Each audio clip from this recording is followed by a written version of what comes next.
All right, we are back the second time today. For the second time today, we are live. Having some technical difficulties as we're getting on here. But for the second time today, it wasn't enough to do one instant reaction podcast because we have too much stuff going on. The Patriots are out signing everyone under the sun. They're spending all of their money on one day. As a matter of fact, I believe they said they've given out more guaranteed money today than they have in the last decade total. Wild day. I didn't even introduce anyone. I'm Pat, obviously, your boy Pat Lane here with Ryan Spagnoli. I'm going to go counterclockwise because I'm a math teacher. That's what I'm doing. Or I'm looking at him counterclockwise. Ryan is hot, isn't he, Holly? So we're going to go in counterclockwise with Ryan Spagnoli. We got Brian underneath him, Ryan Phillips. What's up? I don't know who that is. And then Ryan Kieran in the bottom right. Holly, he does have a girlfriend, but Holly she's thirsting over here, man. Okay. Don't be picking my tires this soon, guys. Do you, Holly? Holly, we're going to have to fight this out. Spags is my man. So we are, gentlemen, what a day. What a damn day, huh? Holy Christ, what a day. Yeah. Did any of you see this coming? No, and I tweeted early in the morning. I said traditionally they weren't big day one spenders. Like the Gilmore trade happened, or the signing happened that Wednesday, the first day of actual free agency. But he wasn't the signings that come in on the first day of legal tampering. So I don't know if you can count that as a day one spend. But like today, what was it, like 102? It just exploded. Right. Yeah. Yep. Yeah, it was wild. It was. I mean, I remember when the Gilmore signing came out, and it just takes you aback because it had been since the Adelius Thomas contract, since we had seen something that big of a splash and that big of a name. We knew they had a ton of money. I think they were somewhere around like $61 million in February of that offseason, and a month later, I think on March 17th, it was down to like 26 or 27 million. So I knew there would be some spending coming up, and obviously you have to. When you have this much cap space, it means generally means your roster is mediocre. You've got to fill holes, but just ripping off the Bills. Everything, today. Just do that everything. Stimmy check hit. That Stimmy check hit. Stimmy check. Yeah. Well, you know what? You know what's interesting though, as people are talking about Curtis Samuel. I don't believe Curtis Samuel actually signed with the Jaguars, right? Did someone get got on that one? I feel like that was a fake account, right? Zolak got, and then Jeff Howe got. It seems very Jags Twitter-like, for something like that. Like that's a very Jags Twitter thing to happen.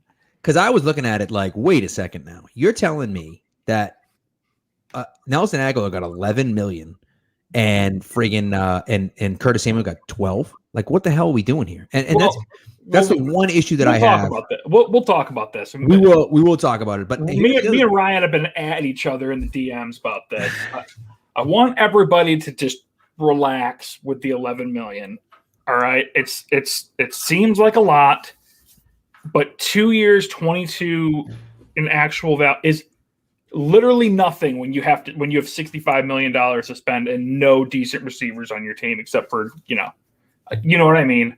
Right. Sorry, Jules. Sorry, Jacoby. But when you need to add speed, you need to add guys. $11 million a year is a drop in a bucket for a guy who has the tape that we'll talk about that Nelson Aguilar put together last year. But Jonnu Smith, y'all. Well, we're gonna go through it now. One thing you got to understand too, and this is the other part of it, right? That we got to talk about is that people are asking, what do we have left in cap, right? Because that's the big question, right? What do we have left? Can we sign anyone else? The Patriots haven't really released any of that information, right? We don't know any of that stuff. Right. You have to remember now, Joe Thuney signed a 5-year, $80 million contract. And hey, Karen's back. There we go, baby. My webcam sucks, so it might be dropping out. But if it drops out again, I'll just join with some audio. But let's keep going. But Thuney signs a 5-year, $80 million deal, which, it's sad to see him go, obviously. But what the interesting thing about him is that he's like $4.9 million against the cap this year or something stupid like that. I mean, right, yeah.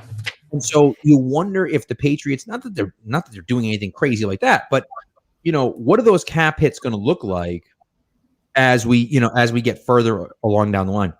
The Patriots typically don't release those cap numbers right away And we're sure Miguel obviously will be on it right away, as soon as they do. But those things don't typically come out right away. So that's going to be the interesting thing, is that, yes, of course, they spend a ridiculous amount of money. They spend a ton of money guaranteed and all this other stuff. But how much money do they have left? They might have a decent amount of money left. And so they might not be done yet, even though they spent all this money today. For me, the interesting thing is these 2-year deals, like Aguilar's. That, to me, that screen. Obviously, you want a 4 or 5 year deal so you can spread that signing bonus out and get that super cheap year one salary, keep the cap hit down. But the Patriots don't need to do that. And when you see 2-year deals and things like that, you start to think, okay, this might be a little bit more of a pay as you go type of deal. There'll probably be some kind of signing bonus, like if it's base value of 2 for $22 million, you'd probably, I'd say probably somewhere in like the, it's probably like 10, it's probably like 8 and whatever 22 minus 8 is math, 14. Something like that. But whereas I wouldn't expect the super, but on like the Jonnu deal, me and Ryan were talking about it. I figured we'd probably be looking at somewhere in like the 8-9 range for him year one. If they want to pay a little more up front, they've got the ability to do that, and then reap the rewards of that on the back end. That'd be nice and not have all that dead money. But yeah.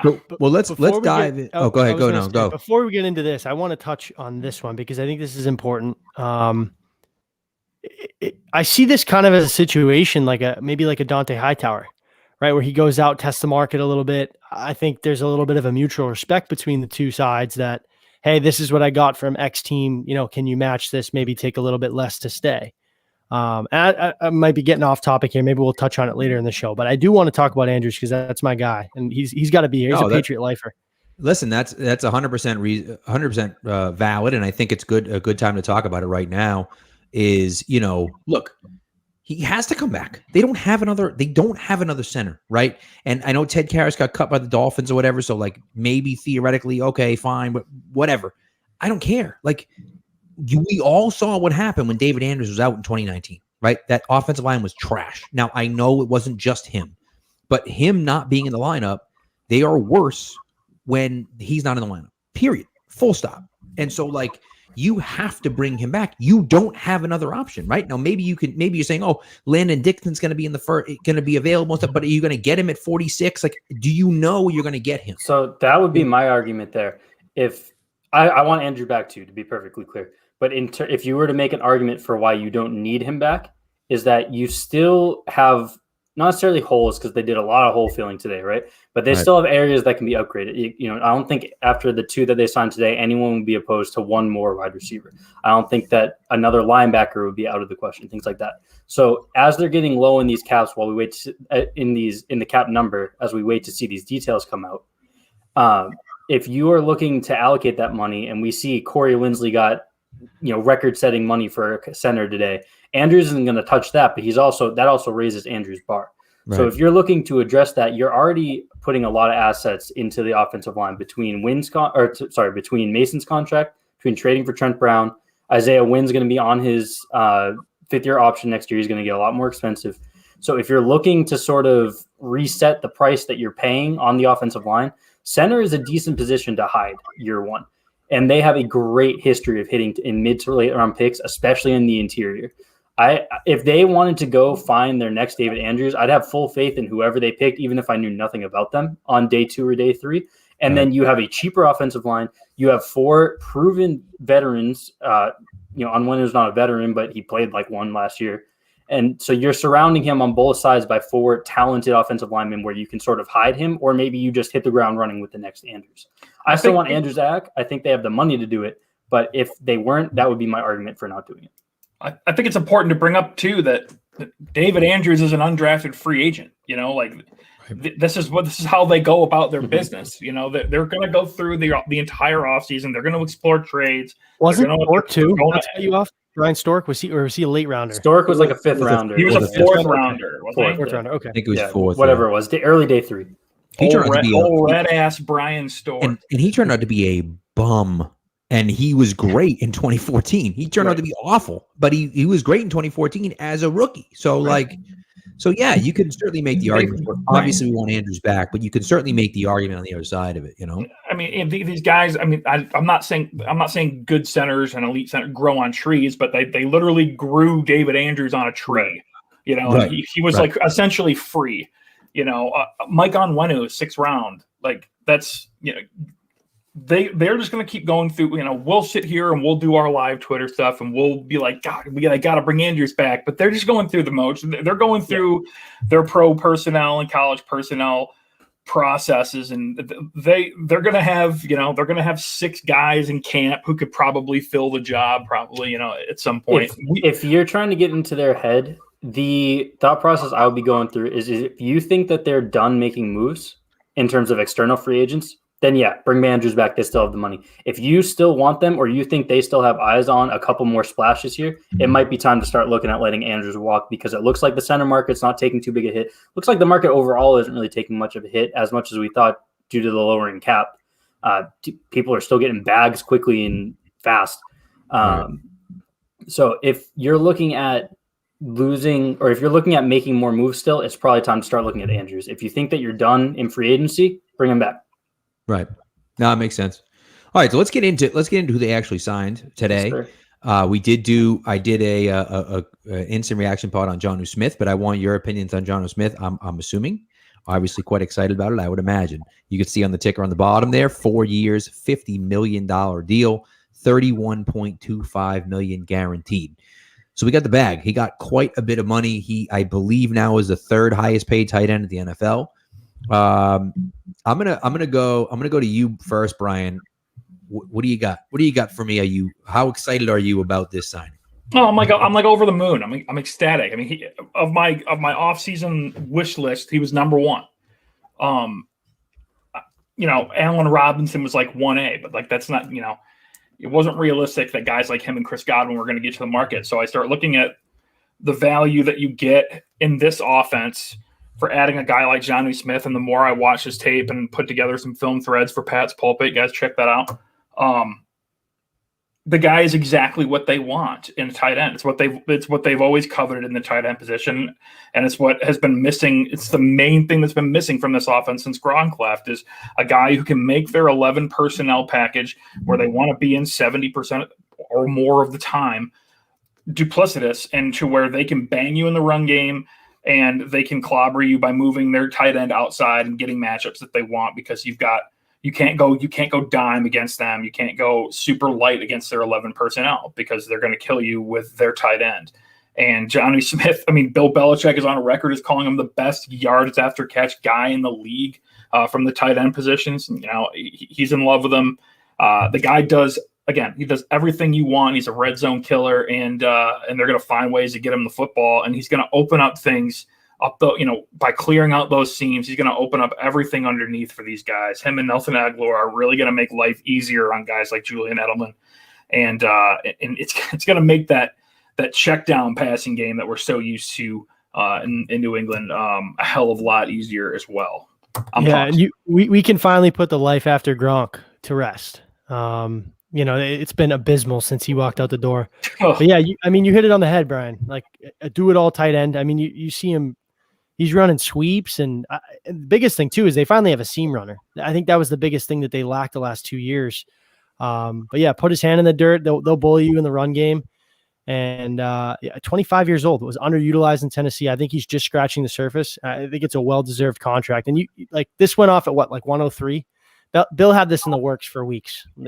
Obviously you saw his comments from a year ago, how highly he spoke of him. This was an absolute slam dunk, no brainer. Yeah, I'll be the slightly sourpuss here. I like Jonnu Smith a lot. I love the player. In terms of favorite players in free agency, he's up there. Just philosophically building this team, I would have preferred to see the splash signing come at wide receiver, and then also the secondary signing come at wide receiver, and then maybe the tertiary signing come at tight end, just because I still believe in Devin Asiasi. I know they love running 2 tight end sets, and they still will. It's not like Asiasi's out of here. Keen, maybe, but Asiasi still has a future in the system, in the team. But if you were to take the idea of Jonnu Smith and then a couple wide receivers, which we saw happen, or you were to take the idea of like a Corey Davis or a Kenny Golladay, and then another wide receiver, say Kendrick Bourne, and then a lower tight end like Kyle Rudolph or Jared Cook, that type of allocation inarguably improves your wide receiver room more than Nelson Aguilar and Kendrick Bourne, because, say, Kenny Golladay is a better player than Nelson Aguilar. And then you still have the upside there at tight end with Devin Asiasi and a cheaper vet to overall improve your offense. And then if Asiasi isn't the guy, next year you have a deep free agent class and a deep tight end or draft class at tight end. So you go and you regroup from there. I don't think anyone's looking at 2021 as an immediate return to contention status for the Patriots. This is a 1 to 3 year type retooling to get back to full contender status. So I don't think you needed to answer tight end this year when you had potential answers already on the roster. That being said, I like Jonnu Smith a lot.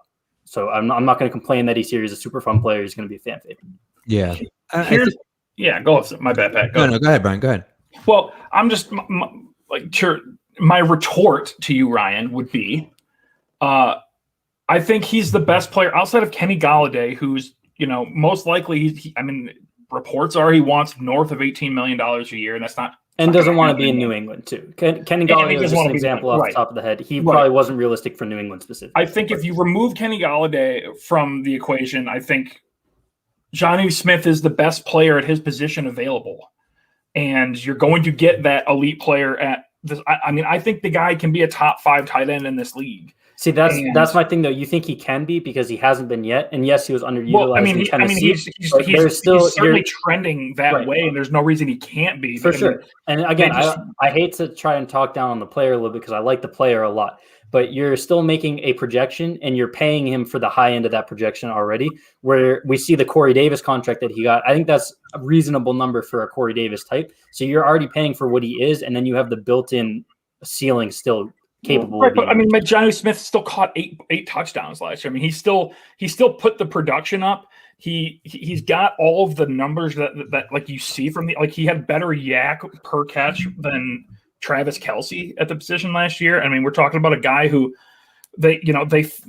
Tennessee fell in love with Anthony Furcher, and they loved going 12 personnel so much. And Jonnu Smith is an excellent blocker. He's such a better blocker than Anthony Furcher that they decided to use him so much in their zone running scheme. And you know how much they love running in Tennessee. So it's going to be the same way here.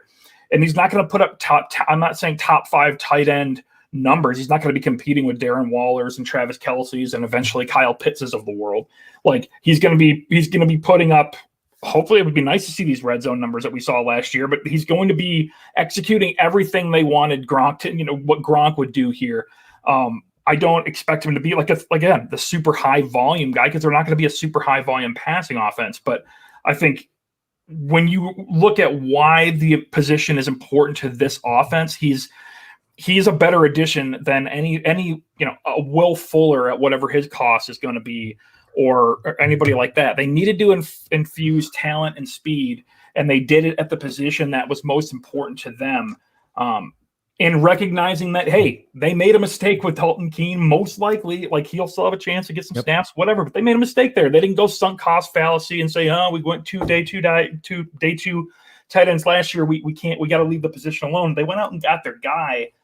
And I just don't, yes, you're paying top of the market for him, but I don't see the value in paying Marvin Jones to be a wide receiver 1. He's not a wide receiver 1 talent. Corey Davis, he's a wide receiver 2. You're going to pay him fringe wide receiver 1 money for a fringe wide receiver 1. But I'll concede here because I still like this signing, and we got a lot to get to. I'm interested to see what Henry gets too. I thought he'd be the first one off the market to kind of demand what the positional value will be, but much happier with Jonnu Smith than Hunter Henry. Me too. Oh yeah.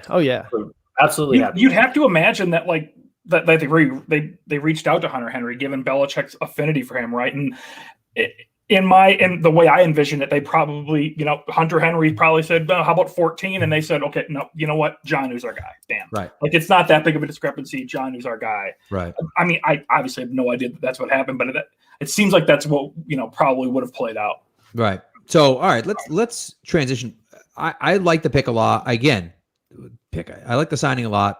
And for the reasons that you guys mentioned, right?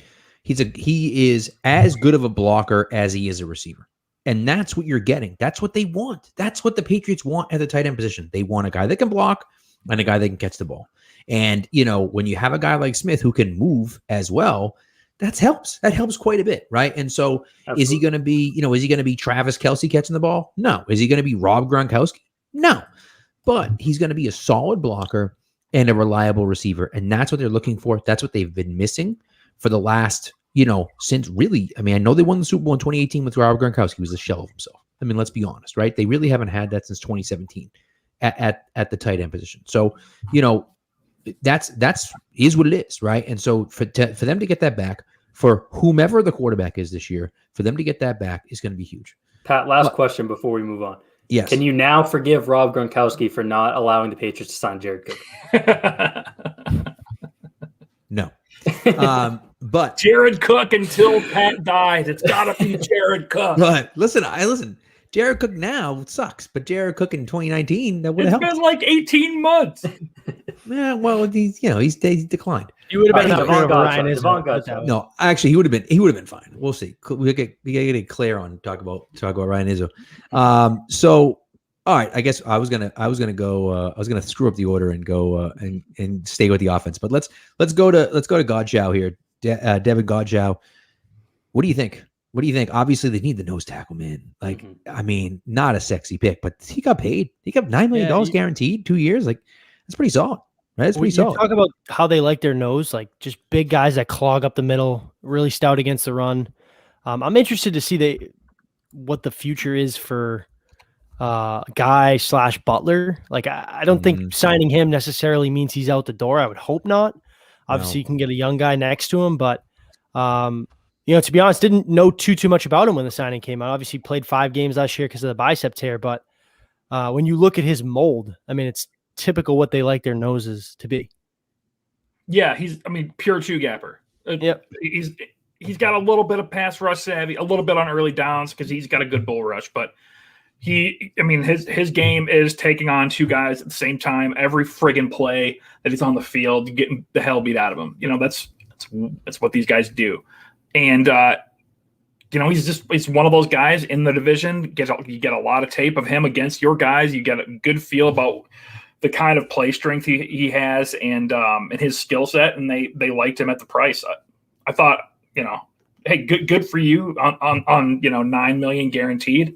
It's funny. I remember when Akeem Hicks left, I believe the deal that they had offered Akeem Hicks was somewhere around like 2 years, $9 million all in or something like that. And Akeem's like, no, I'm good. And went and took a little bit more in Chicago. It's funny how the tiers of salaries just move up. And obviously we know what happened with Akeem Hicks, but no, solid, like super solid signing. But you're going to overpay it's going to be the theme when you have a lot of cap space.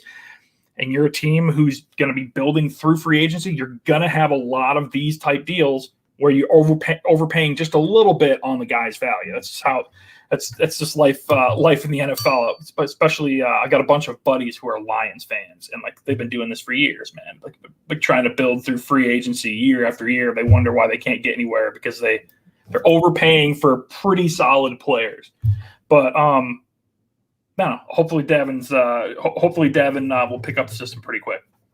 Yeah, again, I think I'm going to come in a little bit lower than most on a lot of these signings. But it doesn't mean I don't like them. It's just a little bit lower. I think the argument here would be that you're basically replacing Larry Guy here, and for 2 years you can get Larry Guy, who's probably a better player, for probably cheaper than this. And if it doesn't end up cheaper than this, that changes things. But where you're targeting a Devin Godchow, you're targeting a young player who you'd like to see 3-4 year deals for. If you're signing him for 2 years, that youth kind of gets negated versus a Larry Guy who's a little bit older, but is also going to be in that 2 year range. So if you're spending money this way, and you're doing it for 2 years, I would prefer to see it for the better player who we've already seen in the system, who is also probably going to be cheaper.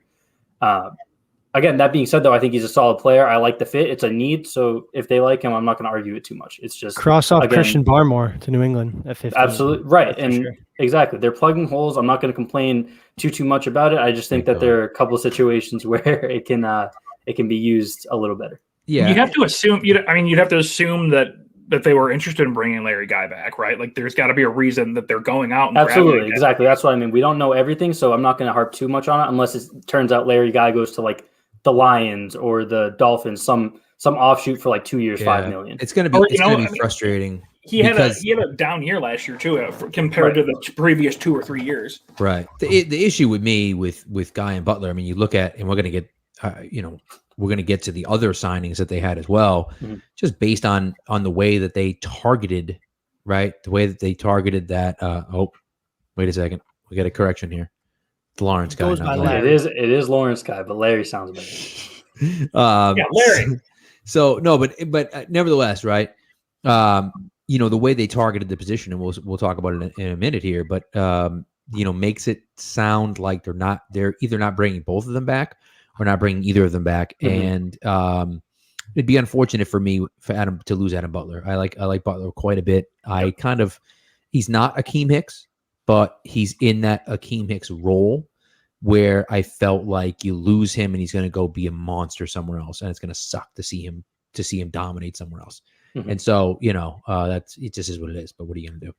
So, all right, let's move on. The next guy on the list. This guy was a franchise tag player last year. If you can believe it.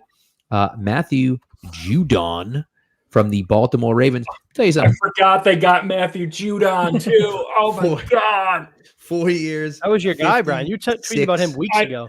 Dude, there's been so much going on today that like I've just been just stashing it away. Like, okay, Matt Judon now. Okay, cool. Now Nelson Aguilar, Kendrick Ford. Like, oh yeah, they got Matt Judon. Matt Judon's going to be a baller in New England, you guys. The last time that they spent big on an outside linebacker in Baltimore. Let me tell you something. Okay, now people harp on it, and we remember Adalius Thomas as one of those, as one of those. Hey Keegan. Hey Keegan, what's up, buddy? We remember him obviously as a disappointment here, but in 2007 he was a monster, and he was probably the best player on the Patriots defense. Yep. During that Super Bowl. And of course, his attitude issues and off the field crap is what got in the way. But Judon is a beast. And, if he can do what they brought Adalius Thomas in to do, we're going to have a hell of a lot of fun watching Matthew Judon play football here. I tweeted out one highlight of him today, of him just rapping on, it's like a 3-gap stunt. I forget what you call it. But he comes all the way around, and he's actually it was a game it was the divisional game against the Titans in Nashville, and Jonnu goes to chip on him from the slot, and almost like accelerates him into his stunt, and gives him a little extra, so he comes around the corner like an absolute bowling ball, and absolutely just stone cold Ryan Tannehill. Jesus. And you know how much New England loves running their stunts, and that's basically how they generate pressure. That's what this guy's going to be, man. He's 265, 270. He's he's got a little bit, he's got some feet to get out in the flat, and he's not going to wow anybody with coverage skills, but he's like the mold of the Belichick hybrid outside linebacker. He's going to, you take out John Simon, you put in Matt Judon. That is a massive, a massive upgrade. Another former Baltimore Raven, John Simon. But man, I couldn't be happier with this signing. This pumps me up, and I love the deal, the price. Yeah, the price tag's absolutely what sold me out in here. Judon, the guy, very specifically, great player. Let me see the price. This is a great price. He's already of the edge signings that came in today. Carl Lawson signed right before we went live. Trey Hendrickson signed after we went live. Shaq Lawson stayed in Tampa right at the beginning of the day. He's cheaper than all those guys. The only edge Hendrickson signed. Hendrick signed $460, and Lawson was the Bengals. Ooh. And Lawson was right in that same kind of per year range with the Jets, and then Lawson got 18 per for the Bucs. The only edge that we saw signed today for cheaper was Romeo Okwara from the Lions, who a lot of people like, but he's not on the level of these guys. Matt Judon at $14 million per. Leonard Floyd came in at 16. Yeah, Leonard Floyd was also 16. So Matt Judon at this 14 per, that's a steal for a guy who's going to fit this defense perfectly. He was on the tag last year too, making $17 million. You got to pay for edge talent, elite edge like this. Somebody can do all that. You got to pay for that, and it came out to be all right.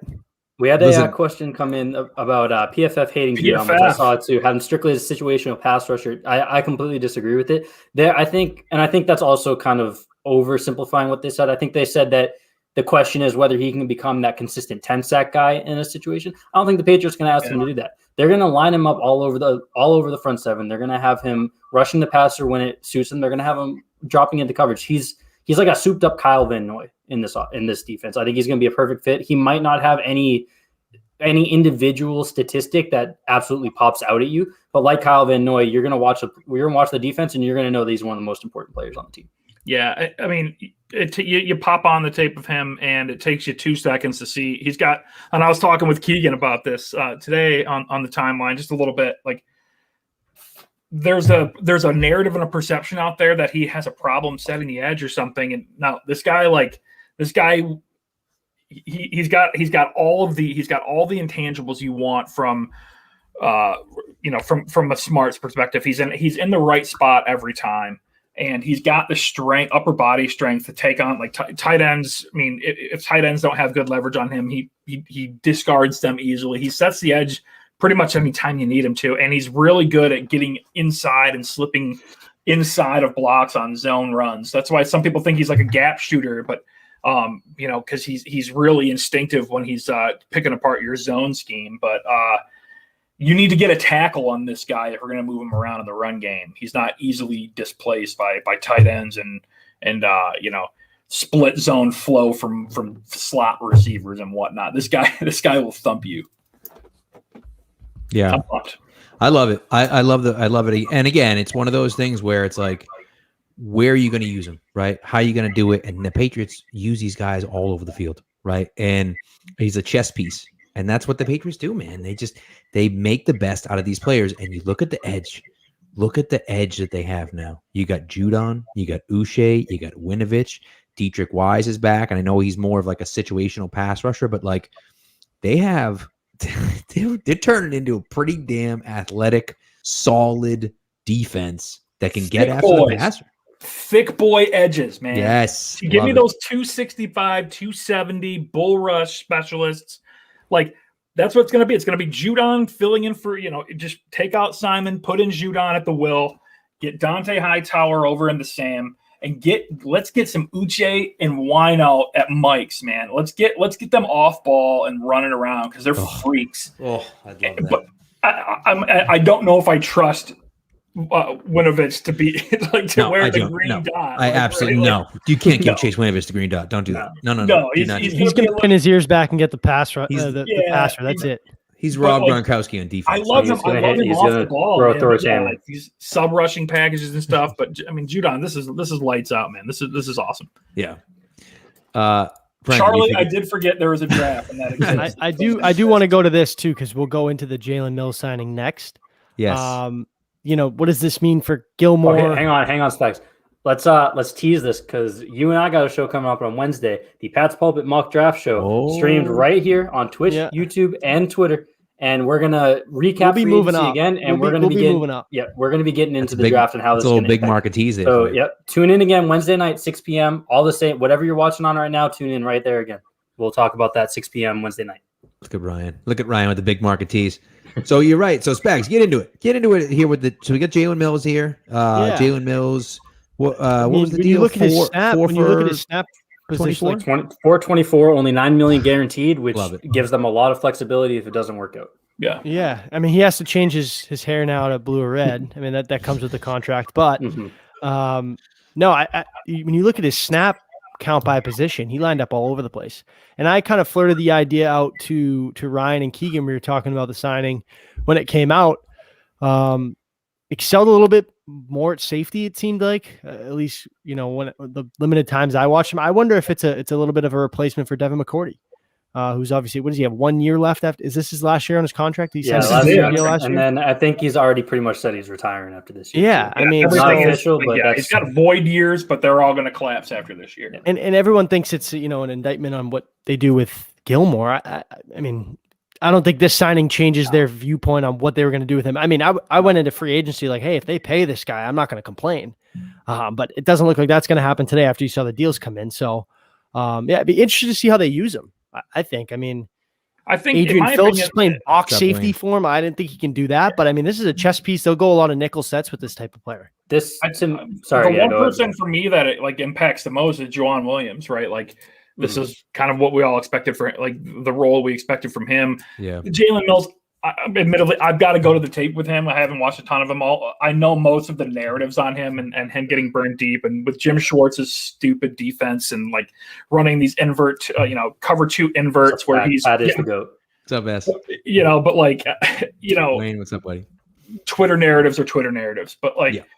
So I've got to go and watch him a little more. But for me, this feels like, okay, Jason McCourty is gone, and we want to bring in somebody for his role. Yeah. Let's do that. Plus, he gives us safety versatility with, Juwan Williams basically getting cut, like, right? Like, and I don't know. It seems like a really crowded safety room. Yeah, that's as Spags was saying, that potential DMAC replacement. That's what I see this year. JMAC replacement this year. And then potential DMAC replacement next year. Worst case, he stays in that same super flex role where he lines up all over. Best case, he's either a full DMAC replacement or his right. That's what I'm saying. So worst case, he kind of fills in on that role as well, more on the coverage side as opposed to the run stuff side that Kyle Duggar fills. Best case scenario, you have your next free safety lined up. Right. How about I will say today too? Right. Like, I will say for the record, take me out to dinner, bro. Eagles fans were extremely confused by this contract. They saw Jalen Mills as kind of like a minimum type player. My counter to that would be, and you pop on the tape, there's a lot of ugly stuff on there. My counter to that would be Eagles defensive coaching is trash, and the Eagles fans also know is trash. Yeah. They moved him all over the place, not necessarily intentionally, but more of like, hey, we need you here, go here. So if he comes in here and has a defined role, even if that is, hey, we're going to move you all over the place, but we're going to let you know what we expect from you week to week. And the better coaching that just lives in New England, I think that the upside here is pretty good. He's still a young player, and also that $9 million guaranteed. If you have to cut him, that's $2.25 a year. That's nothing. That's basically a minimum. If this works out terribly, you're not really losing out too much. And if this works out really well, that's $6 million a year for a good defensive back who's 26. I think he'll be played this season. That's a great deal. So right. It's the years kind of make the face value numbers pretty shocking because I don't think anyone expected him to get a 4-year deal. But if you look at the numbers per year and the risk that they're putting in, this is actually one of my favorite deals of the day. Right. I think it also goes to my theory that Bill Belichick is slowly turning the roster into 53 strong safeties. Right. Hey, I mean, what the hell, right? It's like Brad Stevens, right? Positionless basketball. We get a little positionless football here. There you go. So I like it. I like the signing a lot, and that gets us back to the offensive side of the football. Oh baby, old Nelson Aguilar here. And listen, I'll give my take before those two go at it for a little bit. After you're done, I'll try to keep it quick because we're already running long. We are running wicked long, but which is fine. Aguilar is getting 2 for 22. I thought it was 2 for 26, but $4 million. So yeah, I tried to set it up in a way that wasn't going to scroll too long, but yeah, it's a $26 million total deal, 22 base, $4 million in incentives. Right. So $11 million per year, and he could get an extra $2 million each. Do we know the guarantees? No, not yet. Unless 11 per year is quite. I mean, he played for the veteran minimum last year, right? Right. Which is and again, I like Aguilar as a player. I don't blame it. I guess. I like Aguilar as a player. He was trash. He played slot in Philly, though. That was his issue. And he played great in Vegas last year. He absolutely did. But then he goes from a veterans minimum player and a guy who the dude catches the baby. That's my favorite video of all time, dude. Dude catches the baby outside the window and is like, I caught, we catch babies here. Thank God Nelson Aguilar wasn't here. Maybe the best quote of all time, dude. The biggest. That dude, the biggest badass of all time, dude. Because not only did he catch it, but then he had the wherewithal to then make fun of Nelson Aguilar after he made it. It was unbelievable. Anyways, you get this guy. Then he comes in. Now he's getting $11 million a year, which is fine. Which is okay, good. Corey Davis gets 13, and I'm like, wait a second, what the hell are we doing here? So that's where that was the concern for me. Where I looked at it and said, I get it. I know. And listen, and you're gonna tell us, Brian, I get it, but I I was concerned with the numbers. I was like, oh, Spags, I was on the phone with you when it happened. I was like, oh yeah, maybe like 2 for 12, whatever, 2 for 13, right. like something like that. And I'm like, what? So that's my concern. Spags, I'll let you go, and then Brian and Ryan are gonna real quick though, Pat. We're more or less right in line with a lot of these moves, and that's not common for us. So I'm loving the agreement we have. Look at this. Look at this. Yeah, two of the most people that butt heads. Well, we're not talking quarterbacks. You coming around, and maybe you'll come around on Steady. You never know. No, I mean, for me, it's a guy who can stretch the field. They haven't had that since Brandon Cooks. And like we talked about earlier with Jonnu Smith, I think this is a guy that will feast because of his ability to open up the field for a guy like Aguilar. The next signing is my favorite of the day. I think Ryan's too, but the money's a little bit of a head scratcher considering the situation last year. But I did like that point that Masshole Adam brought up. Like, kind of look at his numbers last year when he became more of a vocal point. And that's true. I mean, his tape in 2020, Brian, you alluded to it on Twitter. It's really impressive. And he instantly became probably their best wide receiver. I mean, it's not saying much, right? It's not saying I could probably step in and be maybe fourth on depth chart considering what they had last year, but you've got grit. I'll go over the middle, no problem. I would just like to put it on record right now. I would like to put it on record right now. He's in the teams. You can see him wearing 15 here. Okay, N'Keal Harry is 15 currently. If N'Keal Harry is still on the team, we cannot allow him to wear 17. He's not allowed to wear 17. Might become the new 17 now after Harry. So, go ahead, Ryan or Brian. I'll make my. No, Brian, go ahead. Brian, go ahead. Yeah, it's better. Yeah, this way. Okay. Like 11 million. Like, so we love to put the number based on where we perceive the player. We really want it to match up, right? We want these tiers to slot in perfectly. We think this player is an 88 overall in Madden. He should get this number of monies, and this player's a 91, so he should get just a little bit more, and it should be tiered like this. When all these players have different agents, they have different skill sets, they have different teams going after them who have different personnel in different cap situations and can offer different contracts and have different needs and have different structures. There clearly was there. I would assume there was a market for Nelson Aguilar based on his tape last year. And you're getting a guy who, he had a really tough go of it in Philly. He also had some tough quarterback play there in Philly, really tough quarterback play. But there was no problem physically with him in Philly. There was no problem with him getting separation, whether it be inside or outside. He played a majority of his time in the slot, like Ryan said. It was just the yips. The dude had the yips with the hands, and it was bad. It was bad, and that's a tough city to do it in. He takes the veteran minimum. It was a deep, it was a pretty good free agent wide receiver class last year. It was a really, really, really good draft class for the wide receivers. He took the veteran minimum, went out, killed it last year in Oakland.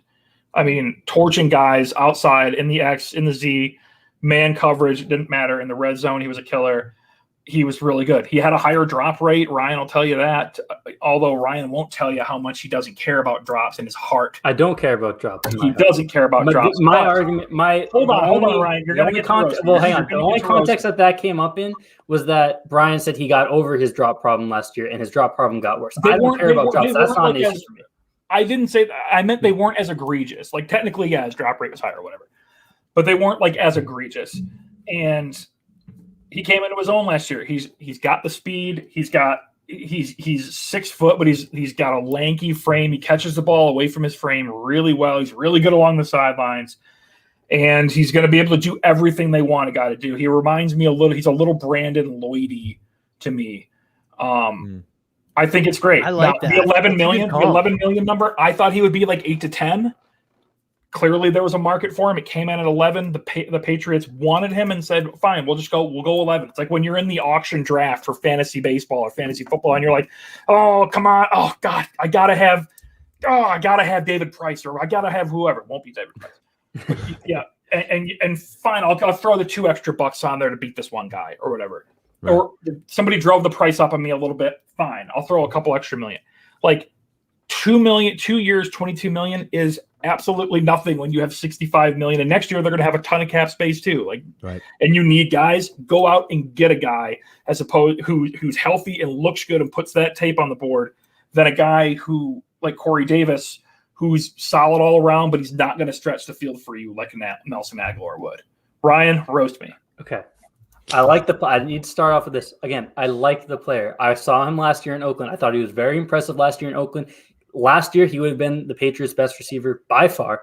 He is unquestionably an upgrade. I like the addition in a vacuum. Then you look at the contract, and it's like, I mean, it's an overpay, but they needed to upgrade, and maybe the wide receiver market's just going to go crazy, and they wanted to get their guy and get ahead of it before it got out of control. And then you see that the New York Jets signed Corey Davis for $1 million more per year. And I'm going to bring up this comment that we had. Kind of have to overpay for receivers, though. Don't see Corey Davis signing with us for 12-ish, which is fair, except that he just signed with the New York Jets for 12-ish. And I think we all agree on this pod. We have extremely different views on Cam Newton. Everyone who's followed any of us knows that we flood your timeline with it, arguments weekly. You know that we don't agree on Cam Newton. We won't do it this offseason, though. I'm not getting into it. The one thing we all do agree on Cam Newton is that he's a great dude and the league loves him. He is unquestionably an attractive player to play with from other players, regardless of what you think he is. And then the Patriots as an organization have that reputation as well. Some guys might not want to come here because they want to go somewhere more fun. That's fine. Around the league, though, they're known as a team that wins. You cannot tell me that Corey Davis wouldn't have come here for $13 million. Maybe specifically Corey Davis wouldn't, but a Corey Davis type player wouldn't come here for $12, $13 million when he went to the New York Jets for $12, $13 million.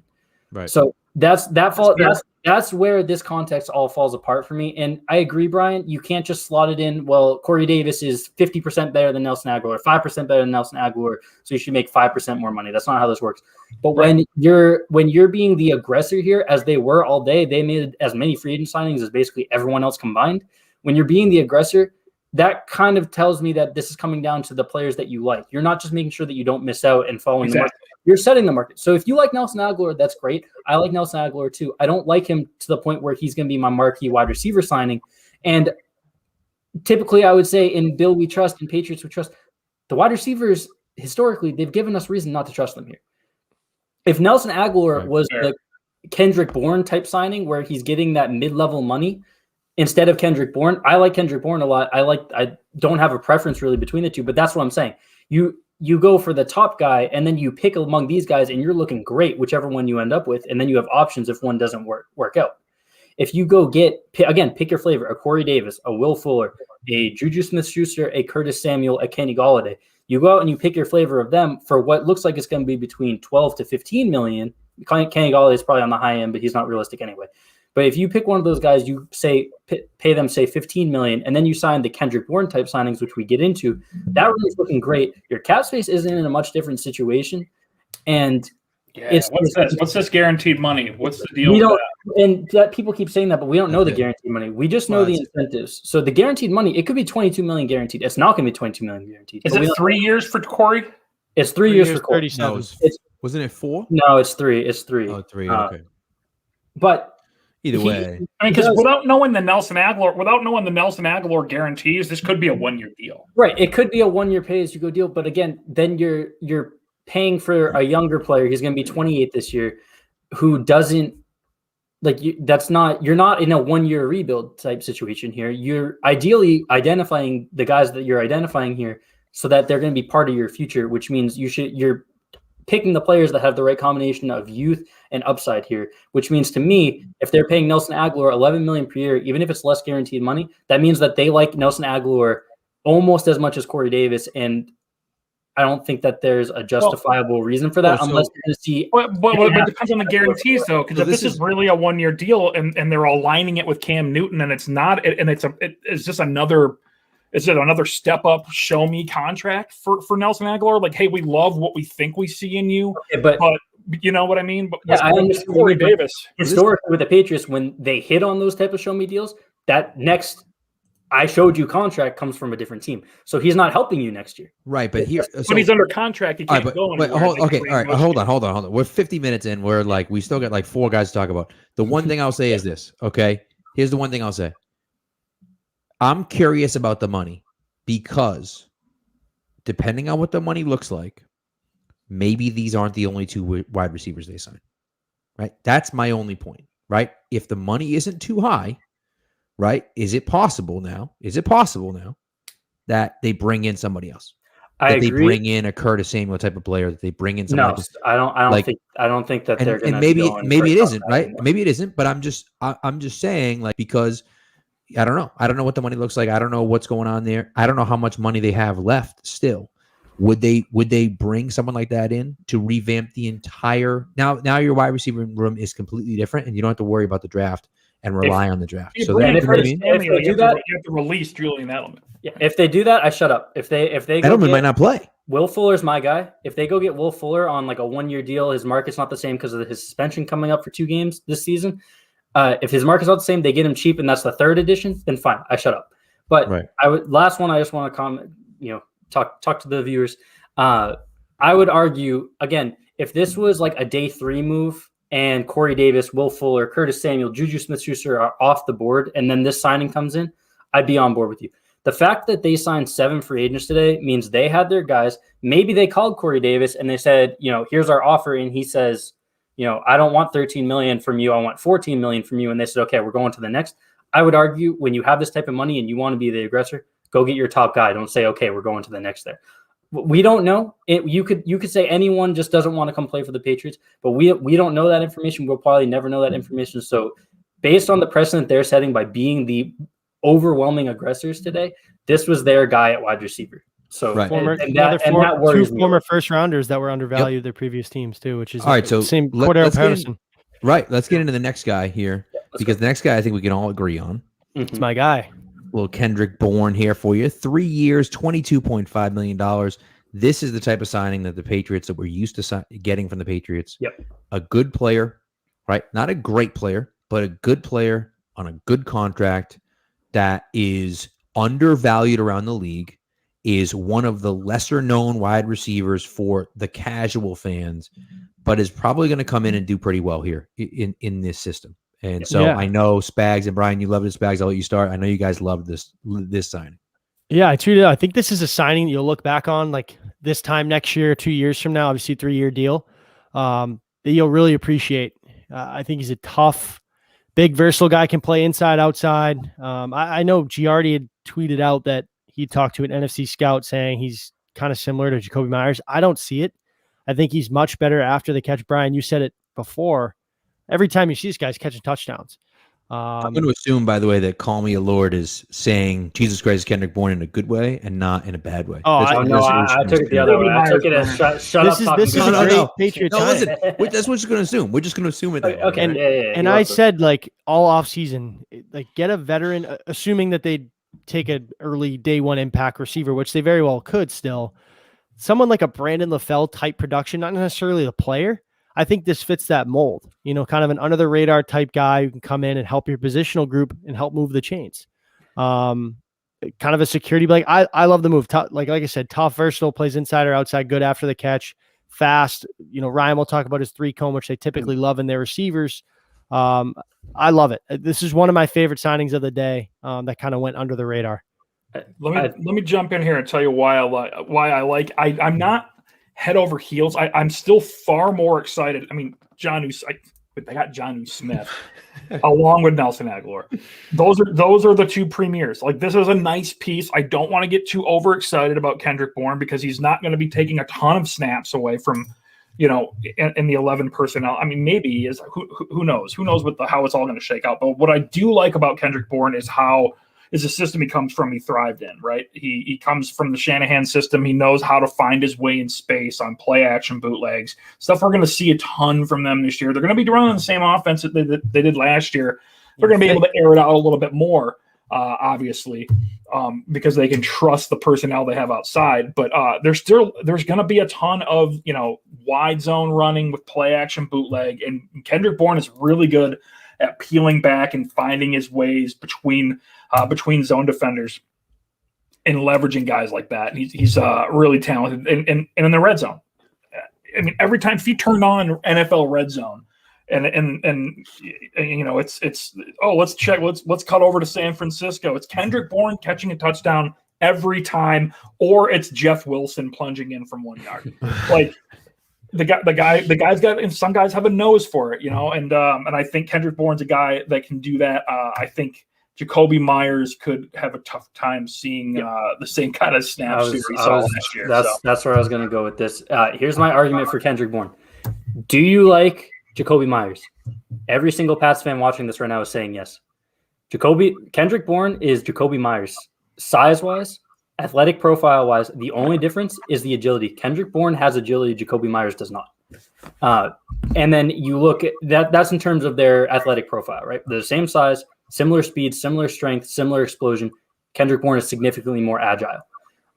Where this translates on the field is he's a better runner than Jacoby Myers. He gets open more consistently than Jacoby Myers, and he wins at the catch point and in the red zone a lot better than Jacoby Myers has shown 2 seasons into his career. Excuse me. If you like Jacoby Myers, Kendrick Bourne gives you everything Jacoby Myers does. Jacoby hasn't caught a touchdown yet either. Exactly. Plus the things that Jacoby Myers doesn't. They're going to play a similar role. The money that you give Kendrick Bourne tells you that they might like Jacoby Myers. They might not want Jacoby Myers to be a feature part of their offense. I think if you don't see another addition and maybe Edelman doesn't play this year, then Jacoby Myers is still going to be there by default. But if this is a situation where they have the luxury of picking roles for their wide receivers and not just needing to get the best guys onto the field, Jacoby Myers might be squeezed out of this offense because Kendrick Bourne is just Jacoby Myers, but better. Right. He cannot throw. That is, as far as I know, he can't throw. So that's you got to keep Jacoby around just in case, if that's the case. You know what I mean? Yeah. But I'm not saying cut him because he's dirty. No. I know. The role might be filled by Kendrick Bourne moving forward. So, all right. So let's get into the next guy. By the way, the Call Me Lord thing I think is hilarious because I just think of the Martian, which is like one of my favorite movies ever. Where just like a random scene where he says like, "Are you kidding me?" And he's like, "Do you think he means like, are you kidding me?" Or like, "Are you kidding me?" Like it's just, anyways, it just made me think of it. But anyways, the Patriots for their final non-Patriot signing of the day, non-re-signing of the day, they said, "Hello, Mr. Anderson," and they brought in Henry Anderson from the Jets, who of course had a little run-in with Cordell Patriot type Patterson. name, Mr. Anderson. Of course, had a little run-in with the Patriots back in the day. Some of our viewers might be too young to get that reference, but you know, it's I am. whatever. So I lost it. Was it 2000? Was that long ago? 2000? I was 3, so yeah, I lost it. I don't know what you're talking about. That was a Matrix reference. You were Matrix. what? I was 4, but I got 3. God, you were what? My God. I know, right? I was 16. Hang on, guys. I'm sorry. We have breaking news. Ryan Fitzmagic is taking his talents to Washington. Yes, so he is. Washington is winning the Super Bowl for 4 weeks of next season. Continue. So 10 million. 10 million. Possible to 12. I like it. So Henry Anderson, 2 years, 7 million, 4 million in incentives. So could get all the way up to 11 million for 2 years. And this is the one where I saw it and I said, "Oh boy, no boy." Okay, they brought in a D tackle, right? They also, re-signed Dietrich Wise, who I know is a DN but plays a lot of D tackle when they're rushing. They also re-signed Carl Davis. Now I'm worried, right? I saw this signing and I said, Carl Davis. Me too. But now I'm worried about Adam Butler and Lawrence Guy, right? That's where I said, "Oh, okay." They brought in one guy, fine, nose tackle. They didn't really have a nose, like, okay, whatever. Now they bring in another guy and they bring back Wise and they bring back Davis. That makes me really worry that both guy, if not both, certainly one of them is gone. There's no way they're both coming back. Doesn't make any sense. Where are they going to play? So one of them is definitely gone. And I think there's a pretty good chance that both of them are gone, and that sucks because I like them both quite a bit. So I think with Anderson, I mean, from a body type, style type, like he is Adam Butler without the pass rush, and he's a far better run defender. But he's 6'7", 300 is what they list him at, and you see him, he's quote unquote lean. Right. For these guys, but he's that same body type and explosion that you'd see from an Adam Butler, but he's got the two gapping chops. Right. Adam Butler, it took him a couple of years to learn, right? Adam Butler was a sub rushing guy coming out. I think this is the Adam Butler signing. I think Gottschalk was the guy signing, and this was the Butler signing, in my opinion. Now they'll probably bring in a couple more vets, kind of like what they did last year with Mike Pennell and stuff like that. But But this is not a contract that is not cuttable. Like if he doesn't have a good camp, 2 years, we'll see what the guarantees are. 2 years, $7 million. It's probably a first year cap hit of under, $2.5 million. So we'll just see what the guarantees are. But Henry, I mean, this guy can play. This guy is exactly what they're looking to do on early downs. And I'm clearly, they got Matt Judon, so we're good on all. Ryan, you're kind of dancing around the point that I want to make here, which is that I think the shift on these defensive line signings, even though you're seeing similar players come out and in, is that I think we're going to see a lot more 3-4 this year. Henry Anderson is a two-gap monster. He's a 5-tech more than a 3-tech, which is what Adam Butler plays a lot of the time.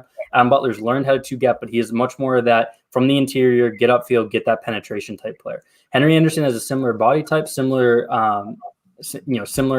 stature, but he's more of that 5-tech where he's going to stand you up on the end two-gapping in a 3-4. Matt Judon's also more of a 3-4 outside linebacker versus a 4-3 put your hand down defensive lineman or 4-3 outside linebacker that's typically covering more. Right. So I think we're going to see a lot more 3-4. Devon Godshaw is that kind of prototypical nose. Again, I think Larry Guy could have played that prototypical nose plenty, just fine. But I think this signals a shift to more 3-4, which I don't think they felt comfortable running that last year. I think that they struggled against the run and they feel better in a 3-4 versus a 4-3 against the run. And I think it's also a little bit more cost efficient to go to the 3-4 right now. He's more of your Ty Warren, right? Right. Exactly. So I think we're going to see a lot more 3-4. We'll obviously still see the shifting lines. They play with that. It's never going to be, they're just in 3-4 70% of the time. But I think that if you're looking at a base that's not nickel moving forward, I think this might be what you're going to see. 3 down linemen. Yeah, I like it. Spags, you got anything to add other than these two clowns didn't add? No, I mean, they hit the nail on the head, right? I mean, those two guys are probably out, but I mean, I like the signing too. They needed help interior. Interested to see what now Bo Allen, his sign, like how healthy is he? Obviously missed, what did he tear his quad or something kind of crazy like that? Yeah. So I feel like his days are probably numbered or maybe as a depth piece, but I trust their evaluation on their, their interior linemen too, just like you talk about their interior offensive linemen. Right. So, all right. So before we get into, because I want to do kind of a recap and kind of talk about big picture here. Mm-hmm. Joe Thuney, obviously big name free agent. They lose him to the Chiefs. He goes to the Chiefs, he gets the bag, 5 years, $80 million. Obviously unfortunate, right? Unfortunate that we lose Thuney. Not happy about it. I'm sure nobody's happy about it. I had been peddling the idea that they would trade Isaiah Wynn and re-sign Joe Thuney, and kick Brown to left tackle and keep Onwenu at right tackle, and just have the best offensive line ever created. But it seems like clearly that's not the case. And so, so two questions here. Obviously, well, I guess one question. That picture hits hard, man. It's hard. Sure does. So the question for me here, I think, is really simple. Although I will say Taylor Kyle's tweeted out, Joe Thuney's going to tell his grandkids that he blocked for Tom Brady and Patrick Mahomes. I think that was Keegan. Pretty Keegan. Cool. Oh, was it Keegan? Okay. Yeah, it was Keegan. Okay. Either way, it's a hell of a tweet, Keegan. 3 MVPs and Cam Newton. By the way. 3 MVPs. 3 MVPs. Good point. So anyway, but yeah, so you have that. Did they screw it up? Right? Because a lot of people are going to sit here and say the Patriots screwed it up by not franchising Thuney, and I'll hold off on my opinion. I think anyone that follows me on Twitter knows my opinion of this. But did they screw up by franchising him last year, not letting him walk last year, and getting that 3rd round pick for him when they weren't re-signing anyone? I think he was in the plans. Like, mine's simple. Like, I think he was in the plans to do that, knowing they had the cap space, and then hello, Michael Onwenu. And it's like, well, we can get a much cheaper, younger player that can fill his need. Obviously, the consistency that Thuney has is very hard to replace. But yeah, I think when you look at the market and kind of where they were, they have a player there at a much cheaper price with a lot more control. I'm happy for him, though. I mean, he got the bag. Like that. Talk about a great guy, great Patriot. Just played so many meaningful downs for this team. But like you said, he was second dynasty opinions on it. There's different opinions on it, but I think like if Michael Onwenu doesn't fall into your lap, he's probably getting paid by the Patriots this year. That's a really good point, and I didn't even really think that far back to go to that point. I completely agree with you. I think it makes perfect sense. If it wasn't for Onwenu, he might still be here. I think when you're looking at the state of the roster today, though, letting him walk was almost a no-brainer. You just have too many other holes to fill. The offensive line had, 6 good talents already before trading Marcus Cannon, and when Tooney and Andrews still theoretically here. If Andrews is, or sorry, 7. If Andrews is still here, you still have a complete offensive line. Just right, you don't need to do anything. You already have your 5 guys as soon as Andrews back, or whoever they feel that center needed there. There was no spot for Tooney to get that much money when you already have so much invested on the line. Awesome player. I completely agree with what Spag said. If Onwenu doesn't become Onwenu, then yeah, maybe Tooney's back. But with him here, there wasn't a spot to pay someone that type of money.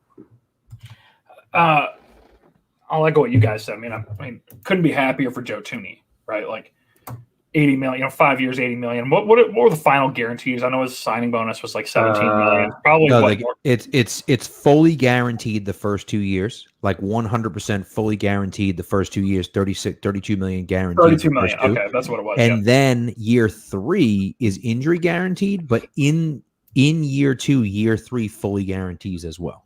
So that's a pretty good schedule. Okay. Yes. That's like, so I mean, we're talking about in projecting his contract 2 years ago and what it was going to take to re-sign him, knowing the cap was going up and up, obviously before everything happened last year. It was at 188.2 in 2019.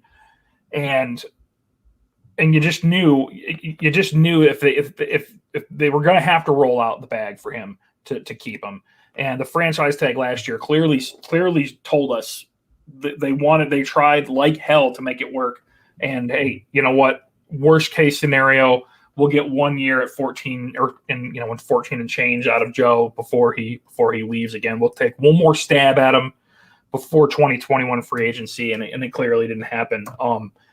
Because I mean, good work by Joe Tooney staying healthy enough to see the damn market, and just to reset the market at 16 million a year, where guys like Brandon Brooks are at 14 million and 50,000 a year, I think is the next highest, and he just barely topped Zach Martin.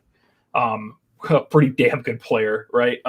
In Dallas, by $2 million a year against a cap that went down $6 million, shows you how incredibly sought after he was. I mean, 5 years, $80 million to completely reset your position by $2 million a year over guys like Zach Martin in a down cap year is wild. Yeah, especially with a team that was completely cap strapped, like Kansas City is, and they have to pay him $990,000 in salary this year with a signing bonus so that they can prorate it out.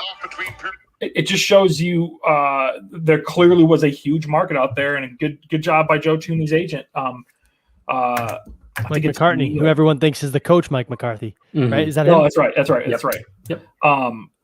Unbelievable job and great for him. I think somebody in the comments said it stings a little bit to see him go to Kansas City, but hey, if you got to cut both of your tackles and your center to sign Joe Tooney, then apparently they want you. He may end his career with like 9 rings too. So right. Watch out, Tom. He's going to be like the offensive line version of Charles Haley. Right? I mean, quite frankly, this move just put him on a Hall of Fame track, to be honest, with what he's already done. The money that he's getting at a position that the people who vote for Pro Bowls and All Pros don't pay much attention to on a good team. He's going to get that attention. We know he stays healthy, can change in football, but for now he's been indestructible, and he's on a team that's going to consistently compete. He could end his career with like 4 rings, a couple All Pros, a bunch of Pro Bowls, a huge contract, and like a walk into the Hall of Fame. Right. Yeah. No, good for him. And listen, I was going to say exactly the same thing. And I got into a big fight with Greg Bedard because Bedard was like, the dumbest thing they've ever done is franchise. And I'm like, listen, if they didn't draft Michael Onwenu, he's here because why else would they franchise him last year? Like they clearly wanted him around. Otherwise, the other point to that is when they franchised him, they were still trying to keep Tom Brady, and you let his best offensive lineman go. That's not helping your chances, right? Which is true too. So, and you could always look at potentially kicking in Isaiah Wynn, and then you bring in Trent Brown to play left tackle. But obviously, I think it works a hell of a lot better now. Keeping Brown at right tackle, keeping Wynn at left tackle, and letting Onwenu slide in at left guard, man, and let him just maul on power. Jesus Christ. Trent Brown and Michael Onwenu together next to each other. My goodness. That's that would be incredible. Ridiculous. So, all right. So here's the last thing. Final recap here. We've been going for a while. We still got people with us. We appreciate it. We're happy. And you know what? This is on YouTube. So we're going to release this as a podcast as well. Won't be right away. Probably like Wednesday or so it'll come out. But we will be putting it out as a podcast because what the hell, right? It's a little day one reaction here. But here's the thing, and Spags, you kind of alluded to this, or you tweeted it out. I feel the same way, and I think that here's the thing. Okay, for me, what today showed me was that the Patriots have a clear vision as to where they are headed in the future. Okay, now you got Cam Newton this year, great, awesome, right? I know. Brian and Ryan, you guys at the bottom, you love him, right? And that's fine, okay? And I like Cam Newton as a guy as well, not so much as the starting quarterback of the Patriots, but I love him as a guy. And so, but they're not thinking, hey, we're going to compete for a championship this year with Cam Newton as our quarterback. That's not what this is about, right? This is about rebuilding and retooling for this year, but also for the future as well. You look at guys like Judon and Jonnu Smith, and I feel like that's where they're headed. And to me, that means we're not going to be drafting a 15 this year. I don't think so. I think we're going to be moving up. I think we're going to be in the top 10, and we're getting a quarterback. You don't make you don't make that many multi-year deals without some sort of when your quarterback's on a 1-year deal. And ultimately, I guess they could go year to year with Cam, kind of similar to what they did with Brady. But I guess salvaging a lot of picks to move up. I mean, who knows what you get for if N'Keal Harry becomes available, which I don't know. He very well could be from the reports we've seen this weekend.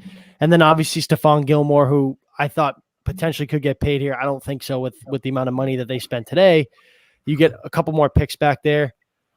Is it time? We saw, this was so uncharacteristic of them to move up, spend this much money on day one. Look how much they spent. More in 4 hours than they did in 10 years, right? Something like that. Yeah. You want to add to that uncharacteristically, quote, off-season?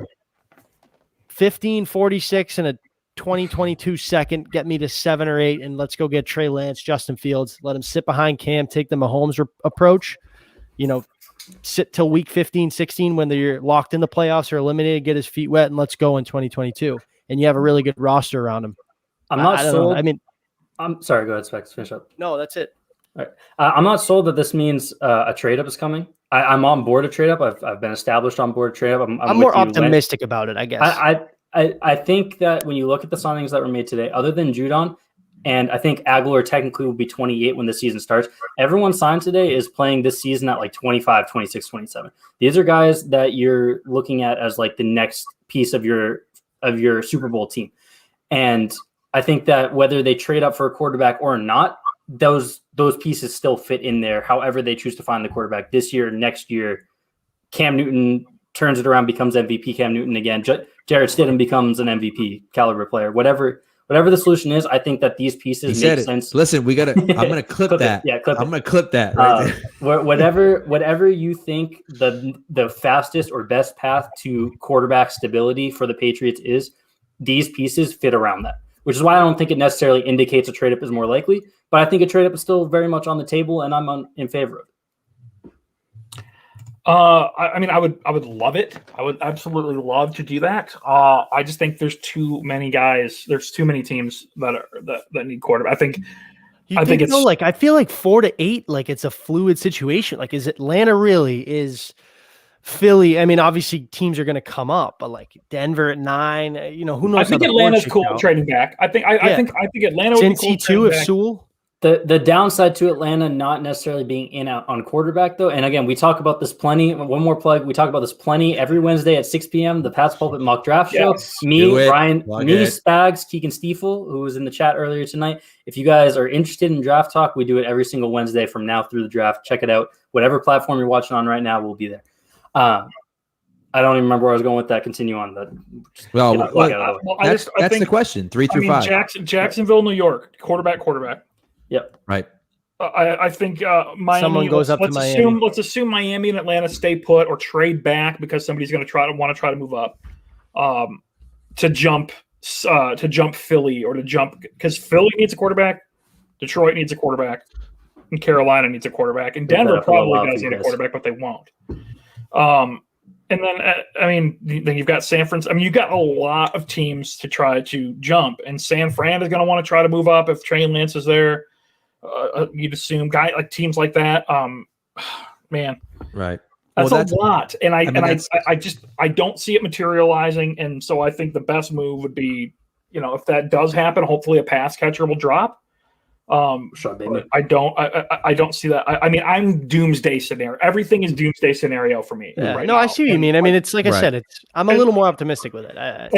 You're sitting there going, do I want to go with Bateman at 15 or Micah Parsons? And no, I'm good. I'd rather move back. Yes, get some more draft capital. So that's it. And move that. And Ryan, you said it. For me, I don't want them drafting at 15. Period. Full stop. Don't draft at 15 unless miraculously a guy like Trey Lance drops in your lap at 15 or something stupid like that, or Justin Fields, something like beyond that, right? Kyle Pitts, Jalen Waddle, one of those guys. Trey Lance is there at 9. Go, just send it all. Right. Send everything you can do. Go. Right, and that's the point. So to me, it's either trade up and get a quarterback, or trade back and pick up a crap ton of picks. And and move back to to 22 with Tennessee, or to 19 with Washington, or whatever. Go wherever you want, but move back and kind of recoup some of that second, that day 2 talent. Listen, they don't have a pick between 46 and 96, so we know that they're going to try to fill that in. Now, maybe Gilmore fills that too, and that's it. So that could come through a Gilmore trade. It could come through a N'Keal Harry trade. It could come through an Isaiah Wynn trade. We don't know, right? But the point is that they're going to try to fill that gap at some point. That could be a trade back. But again, if you're sitting there saying, well, shit, we could get up to 7, and maybe 7 takes 15.96 in your second next year. I'd do that in a second, in a heartbeat. Well, if they're getting up to 7, that means that Detroit already went up over Philly, and Carolina is going to want to get ahead of Detroit and Philly if they can and get their pick. Well, Detroit. So the big question is, right, to me, the big question is 3 through 6, right? I think 7, I don't think Detroit is going to take a quarterback at 7. 3 through 6 is the big question. If Miami stays, they're not drafting a quarterback. So we're good there. If Atlanta doesn't take a quarterback and they stay there, well, Cincinnati's not taking a quarterback if they stay. If those 3 teams stay, and then if Philly would be dumb to take a quarterback. But if they don't, now you're sitting at 7, and Detroit's looking at it saying, well, we have the number 3 quarterback on the board. We could take him. We just traded for Jared Goff. We could take him, or we could move back, pick up a bunch of picks from another team like the Patriots, and and that's where I think they can slide in and get that. But like you said, then you have San Francisco that could maybe a lot's got to go your way too. So D-Flip, you all seem locked in on drafting a quarterback round 1. Wouldn't Waddle, Parsons, or Smith at 15? Waddle, hell yeah. Yes. Parsons, 100%. I'm good. Smith, I'm good at 15. I agree. I'm sorry. He's small. I'm sorry. I know it's stupid. I know it's stupid. Wide receiver 4 for me, Brian. We talked about this 2 weeks ago on again the Pat's Pulpit mock draft show. Historically, what night is that? Wednesday nights at 6 p.m. If it's funny you ask. Historically, wide receivers Devontae Smith size do not work out. The most successful wide receiver like Devontae Smith is Paul Richardson. But all right, I'm gonna Marvin Harrison, right? I mean, recent success, right? But yeah, Marvin Harrison would be the They don't remember Marvin Harrison. No, I don't. I do. Come on, well, 3 AFC Championship game. Harvin Marison. I don't know who this Marvin Harrison fellow is. Okay, I'm gonna pull us back in here just because we are going long, getting a lot of talking. Give me day 1 free agency grades. One-liner. Let's get out of here. Brian, go. A. Hell yeah. Yeah, I'll go A- just to not to copy Brian, but yeah, it's a 92, basically an A. Go ahead, Ryan. No, go ahead, Pat, because I'll end it on the sour note. Okay. I'm going A+. Yeah, Pat. Give me everything. Let's go, baby. Listen to me. I tweeted out somebody tweeted something. This is a few days ago. Someone tweeted out who do you want the Patriots to sign? And I tweeted out a GIF back to them that was Gary Oldman screaming, everybody! And he tweeted at me today, and he was like, I feel like the Patriots may have taken this a little too seriously. And I'm like, dude, bring me everyone. I want everybody. And you know what? Tomorrow, do it again. And Wednesday, do it again. Give me everyone. Like this, I'm sick of going 7-9. Yeah. I'm gonna come in a little bit lower. I'm gonna come in at a B. Some questionable value for me, but they are inarguably better at multiple positions with some top tier players who will take them into their next wave of playoff contention. So it's and especially as a Patriots fan, you don't get excited like this at free agency more than like one guy. We just saw come bring it in off the chat. Yep. You don't get excited like this for free agency. This is we haven't seen it in at least me and Spag's lifetime. Like, this isn't something that they do. Right. So it's extremely exciting. If you look at each move on an individual level, I think there's nits to pick, but they're inarguably better. So I'll go with solid B, borderline B plus. The most exciting thing for me, I think, is we'll finally get answers to all the questions we had last year about Cam Newton and this offense, and just it's not that it will help long term or anything, but it'll tie up a lot of loose ends, right? Specifically with this group of 4, there's going to be no room for it wasn't on Cam or it was on Cam. Well, no, if Cam doesn't get the movie, battle, right? It's like we need a sequel to the movie just so we can. That's see right. It. If Cam looks better, I'll say it right now. There's no excuses, Brian. I'm watching you. Absolutely. They went out and got they went out and got a tight end. They got him a field stretcher. No excuses. A guy who can. I don't want to hear it. Yeah, I'm in love with it, and I'll be the first one to say it. If he plays poorly, there's no effing excuse for it, and that's it would suck. I will co-sign Brian's stance there. If here's what I'll say: if Cam Newton is who I think Cam Newton is, and what I defended last year, the Patriots are a playoff team this year. If they aren't, then I will admit I'm wrong on Cam Newton. I won't disagree with that. To a certain level, if they're right on the border, I'll fidget. It's gonna be tough. I mean, Buffalo's gonna be tough. Yep. I didn't say division winner. I didn't say division winner. I said they are a playoff team. If Cam Newton is who I think Cam Newton is, they're a playoff team next year. I agree, and it's going to be fun, and that's honestly what it is. But yeah, I will say, here's the one thing I'll say. Yes, I gave him an A+. Yes, I give him everything. But let's end it with bring David Andrews back. You got to bring David Andrews back. But how often do we say that you don't want to win the championship in March? Absolutely. Right. And now here we are winning the championship in March. No, I disagree. You know what I mean? Can win the championship in March now. I'm changing my tune. Ask Jaguars fans right now who also thought they'd be back to being March champions. How they're if they'd like to be March champions or play it how they're playing it out. Yeah. Thanks for coming, brother. Thanks for tuning in, man. Yeah, thanks for everyone that popped in. We're gonna be doing this. This has been a lot of fun. Andrews and James White. Yes, D Flip. Yes. Yep. We'll see about James White. My man Blanco. He's gonna be getting some Shane Vereen money. But find Cordero Patterson to be your third down back. Hey, that's not a bad idea. So, but it's going to be interesting. You know what I mean? So we'll see. But I like doing this a lot. I did this morning. Obviously, me and Keegan did this a few days ago. I like doing this, and the interaction is great. So this is a lot of fun. So you guys stay tuned to the Pat's Pulpit YouTube page. Stay tuned to the Twitch page. Stay tuned to the Twitter page. What night is it? What do you guys do? Let me double check that again. Yeah, it's Wednesday nights, 6 p.m. Pat's Pulpit mock draft show. Okay. Go ahead, follow us on Twitch if you haven't already. Twitch.tv/Pats_Pulpit. Me, very handsome Spags, very handsome Keegan. Hopefully a working webcam. It didn't want to work with me today, but yeah, we appreciate you guys hanging out. You didn't want to put his name on those takes. That's all. And I think Wednesday night we're gonna have a little double dip on Wednesday night with a special guest of me and Spag. So Tomas from Argentina. What's up, man? Yeah, what's up, man? Thanks for coming by. I love that. It's good stuff. All right. Thank you guys. Appreciate it. Have a great night, and we're on to day 2. Nice, boys.